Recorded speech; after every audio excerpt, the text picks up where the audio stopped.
Hi everybody, my name is Corina. If you're new here, if you're not new here, hello and welcome back.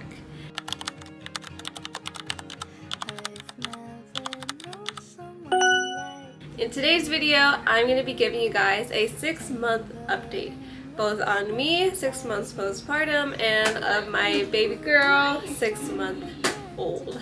Oh. My C-section, okay, first and foremost, C-section, had a breech baby, okay. C-section scar. It's 100% keloid, but it's also 100% healed. I know I can get a Kenalog shot to, get rid of the keloid. Whatever physician gave me the incision did pretty good. It's very small. It's about the size of my index finger. And honestly, the keloid point only is about this long of the C-section scar. And I would say it's about this thick in keloid. It doesn't itch anymore. I know when keloids are first forming in most C-section scars, they're pretty itchy. This one did not itch. Now in the beginning, after I took off my Silvasorb, when I took it off at day 7, I was so itchy from the adhesiveness of the foam dressing that I got a reaction from just the itching. I do have eczema, I do have known issues with sensitive skin, so I wasn't too surprised at that. However, hydrocortisone cream like every hour was not helping, so I had to get a prescription. This is what I used. I can't remember off the top of my head. I'm just going to put a screenshot of my medicine right here. And honestly, that really didn't help with the itchiness, but it helped the skin recover. Hydrocortisone cream actually helped with making the itchiness disappear, but it didn't help recover the skin that was already being scratched. With this medication, it wasn't really making the itchiness go away compared to how hydrocortisone did for me, but it made my skin recover from the rash and the itching of my skin. All the update on my C-section scar, doing good. That's it for the scar. Now for my actual overall body health, I've been doing pretty good. I was exclusively breastfeeding for the first 3 months. After that, I started to pump and introduce bottle. No formula, just started to do the bottle route with breast milk. I've lost a lot of my pregnancy weight. I am almost to my original weight. Before I was pregnant at my wedding, I was 122, 123, maybe 124. I would always fluctuate between those weights. Now I'm currently at 125, 126, and if I'm on my period now, I'm 130. Speaking of period, my periods have came back around 3 months. I know some people don't get their periods back not even past 6 months. Lucky you. But my period came back at 3 months because that is when Marisol started to sleep the whole 8 hours throughout the night. When she was sleeping 6 hours throughout the night, I still didn't have a period, so she obviously wasn't eating for 6 hours, but once she hit that 8-hour mark for the first time, that very month I got my period. So food for thought. Food for thought for those of you who are wanting to get your baby to sleep throughout the night and you're not on birth control yet and you're enjoying that period-free station of your life. If your baby starts sleeping throughout the night and not waking up to feed, you're gonna get your baby back like I did. My body honestly looks almost the same as when I was before the baby, obviously. The only things I've noticed is that my hips are wider, my boobs fluctuate depending on my milk supply, and I have just a little bit more stretch marks. I've always had stretch marks around my hips and my butt area because when I was little, when I was going through puberty, I didn't really moisturize, and that's what happens. And after pregnancy, I would just say they've gotten worse, got deeper. But I've always had stretch marks there. They were just fading over time, and now they're just back stronger. So to me, that's really nothing because I've always had something there.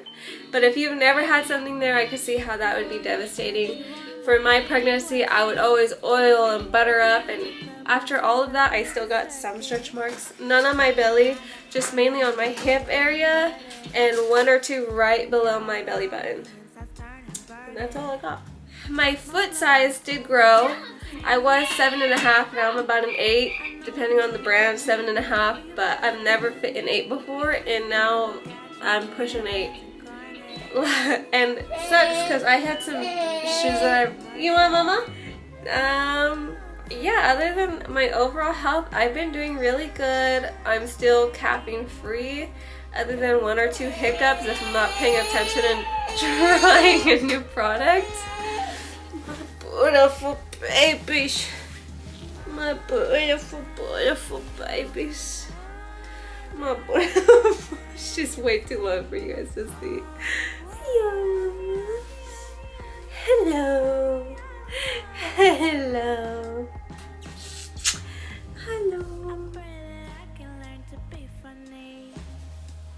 Okay, let's take a break so you can eat. The hello. So that was my 6-month update on me. Obviously, I had to end it kind of short because I had to feed the baby. That was 6 months. Now we're pushing on to 8 months. And I just kind of want to give an update on Marisol because a lot has changed. At 6 months, which that day she had barely turned 6 months, she was still pretty much baby, pretty much only on breast milk. I did start introduce pureed foods. But yeah, she was still baby. She was still feeding every 2 to 3 hours. Boob and sleeping throughout the night pretty much. She was still baby. Now she's not baby. Like, things have changed so much since then. Like, once we got a little more into 6 months, gosh. Anyway, today is Mother's Day and I'm sick at home with COVID, and we're all sick with COVID, pretty much keeping an eye on baby to make sure her symptoms are okay. Right now, whole family's taking a nap. I am drinking an Arizona tea with a little bit of caffeine because I got some cleaning to do and I gotta catch up on some stuff. But because we're all missed out on some work because of COVID, we're financially behind. We're gonna be financially behind. You take the punches as they roll. So let's get into Marisol. After 6 months, I started introducing puree foods more. She had a very increased amount of appetite. She went from wanting 3 to 4 ounces to 5 and 6 ounces. And she wasn't constipated yet at that time. But my milk supply just couldn't keep up that much. So I went to WIC and we measured her, and the goal was to increase weight because she had dropped like half of a pound. And so what we decided, since she was 6 months, was to introduce 3 big meals, so like puree, finger foods, introducing the cup or the sippy cup. She still doesn't know how to. She still doesn't know how to drink out of the open cup, but she does take some interest in the sippy cup. Her weight was good, so we do breakfast, lunch, and dinner. Her lunch puree meal is the one with the meat in it. Breakfast and dinner are just fruits or vegetables. And she'll have a cracker or a finger food with the puree. And then she also still gets her milk. But with her milk, I no longer do bottle or pumping. I just do the breast milk. I just plop her on, let her eat her fill, and she's good. My milk supply is okay. I'm pumping 2 to 3 ounces still when I do pump every 3 hours in the night, so I don't lose supply. So that's about the amount she's getting when she eats every 3 to 4 hours for breast milk. And she's gained weight. She's honestly soaring now. Like, I notice she's hitting milestones that a 7-month-old baby is like, whoa. When you hit your 6-month mark, you were still baby, but now I'm like, you're trying to walk already, girl. She does stand. She shakes her head no. She gets mad at me when, you know, I say yes or no. She is very feisty. If I'm eating or I'm drinking, she wants to, so we have meals together as a family. She sits up by herself, unattended. She pushes herself up, but she doesn't have the drive to crawl, and she lost the drive to roll over. She'd rather just sit herself up or lay on her side. She doesn't like to do the full rollover. I can't really get her to crawl or consistently roll over because she just really don't care.